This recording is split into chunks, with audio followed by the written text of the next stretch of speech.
This is very typically who I am, to get into detail like this.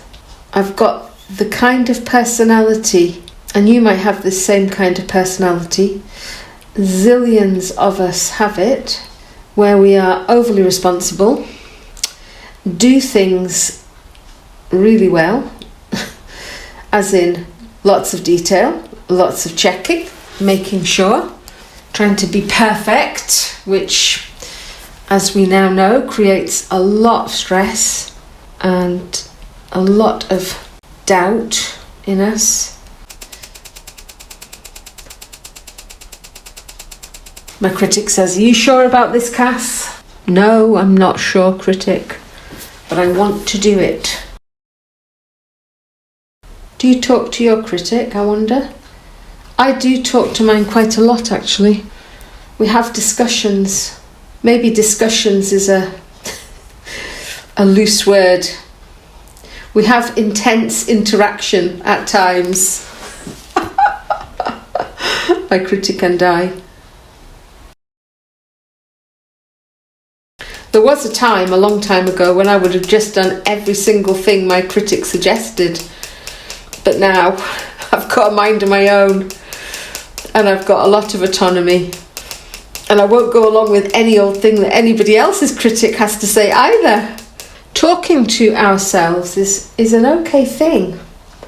And a lot of people will say things like, "Oh my goodness, I'm going to get myself locked up talking to myself like that."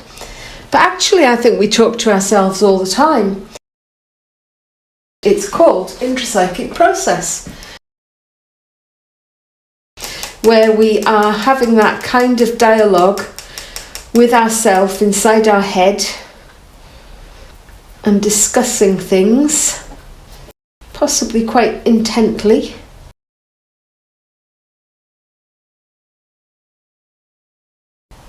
I believe when we build that relationship with ourselves in a very particular kind of way, it's almost like being in therapy. If we're talking to ourselves with compassion and empathy and understanding, if we're really listening to ourselves, and I believe it's a very positive thing to do. So yeah, back to that kind of personality where I'm, pay a lot of attention to detail and all that old be perfect driver stuff, which basically is OCD. It is a form of anxiety.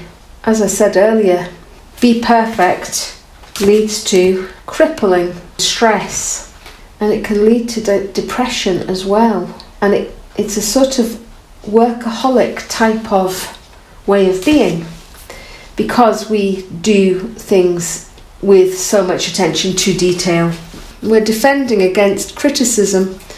We're trying to get things right.